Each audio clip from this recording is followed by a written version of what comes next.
Welcome to This Explainer. Today, we're decoding the middle class trap and figuring out exactly how to build your passion. Let's jump right in and look at a scene that might feel, well, a little too familiar. Picture this. It's 9 p.m. at a Gurgine IT office. Amit, a 26-year-old employee, has been sitting there since 9 a.m. His manager literally just handed him another urgent task at 6 p.m. He's staring blankly at a massive Excel spreadsheet on his monitor, but his mind is miles away, watching a travel vlogger on his phone. He is completely trapped in this exhausting cycle of numbness, silently asking himself, is this really how the rest of my life is going to be? Now, on paper, Amit is an absolute success story. He's got that culturally celebrated setup we're all told to chase. A 12-lakh salary, total parental approval, and he even just made one of those proud-to-announce posts on LinkedIn. His friends think he's got it made. Yet internally, Amit feels a profound emptiness, just a total lack of feeling. And the crazy thing is, he is definitely not alone. Millions of us play Candy Crush on our morning commute, sit in endless traffic, wait desperately for the weekend, and feel the exact same way. Which brings us to a massive critical question. Why do 80% of us feel absolutely nothing at work? You know, the famous poet Pashi perfectly captured this modern tragedy. He wrote that the most dangerous thing isn't something physical at all. It's the death of our dreams. It's the sheer tragedy of living in a dead silence. It's that feeling of simply commuting from home to work and work to home, just tolerating everything around us until our deepest aspirations quietly wither away. And the hard data actually backs this up. This isn't just a personal failing on your part. It is a full-blown global epidemic. A massive 2024 Gallup survey across over 160 countries found that only 23% of workers globally are genuinely engaged in their jobs. And in South Asia and India, it's even lower, sitting at just 21%. To put that into perspective, that means roughly 8 out of 10 people go to a place every single morning where their heart just isn't in it. So why are we all so stuck? Well, a landmark Stanford study, alongside some brilliant research by Cal Newport, reveals we are being crippled by what we can call the passion myth. You see, we often have this fixed mindset, wrongly believing passion is a hidden treasure buried deep inside us, and if we just look hard enough, we'll magically find it. But a growth mindset reveals the actual scientific truth. Passion is not a hidden treasure. It's a plant. And just like a plant, it has to be actively grown and cultivated through effort and skill building. This whole passion myth feeds directly into our next massive hurdle, which is the exposure deficit. Think about it. You simply cannot find a passion for something you've never even been exposed to. Globally, there are over 12,000 recognized careers out there, yet our system completely traps us by limiting an average student's worldview to just 10 to 15 standard options.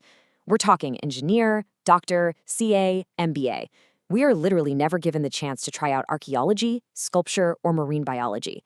So the problem isn't that you lack interests. The real problem is a systemic lack of exposure. And honestly, this lack of exposure is brutally compounded by what I call the EMI cage. You take on a heavy education loan, then you land a job just to pay it off.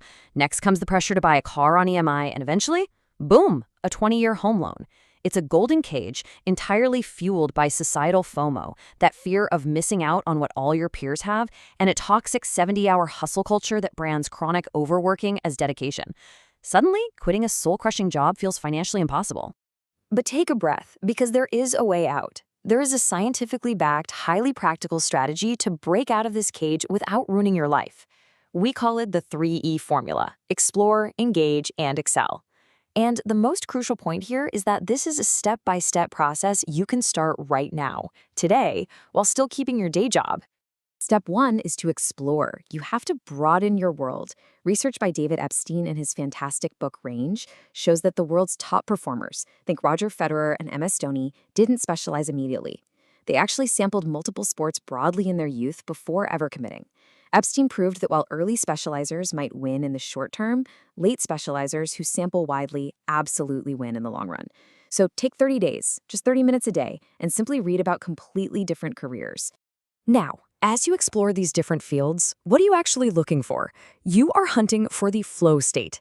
Coined by psychologist Mihaly Csikszentmihalyi, this is a state of complete immersion in an activity that perfectly balances your skill with the challenge at hand.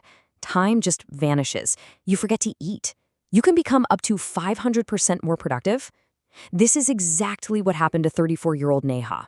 She baked a cake for her son's birthday and completely lost track of time in her kitchen. She found her flow.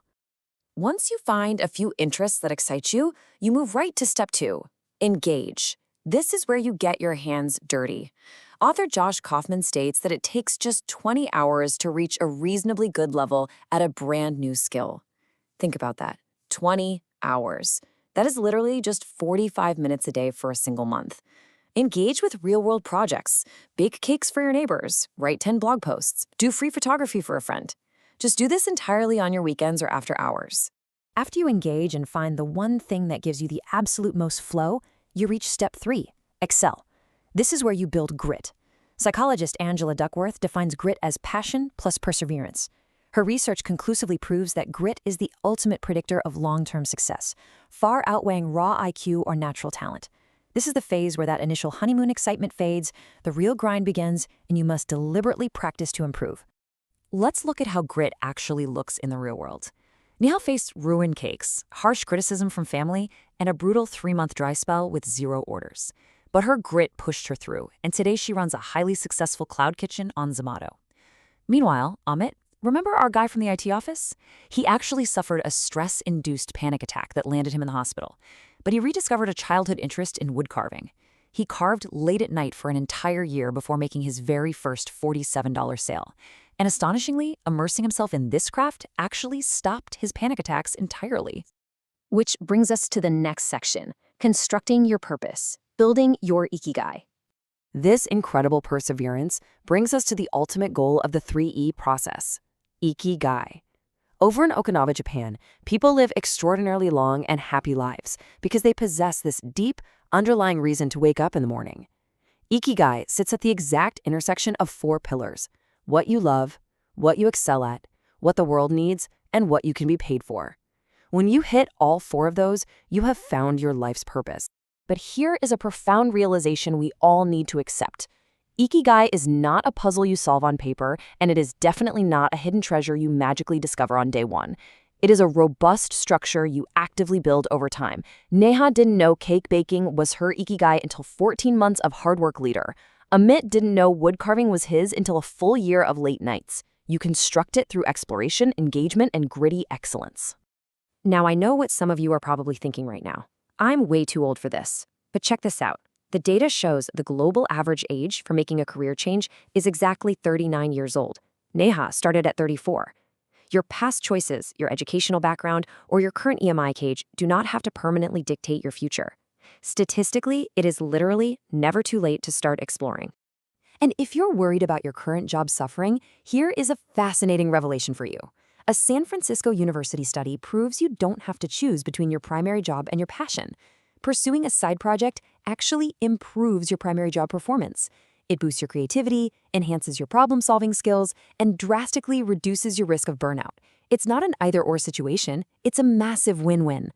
So, knowing that passion is a plant you must actively grow through the 3E formula, and knowing that it is absolutely never too late to start, the choice is entirely yours. When you wake up tomorrow morning and hear that restless voice inside you asking for more out of life, will you just hit the snooze button and silence it? Or will you dedicate just 30 minutes today to start building your ikigai? Thanks for joining me on this explainer. I really hope this sparked a whole new way of thinking for you.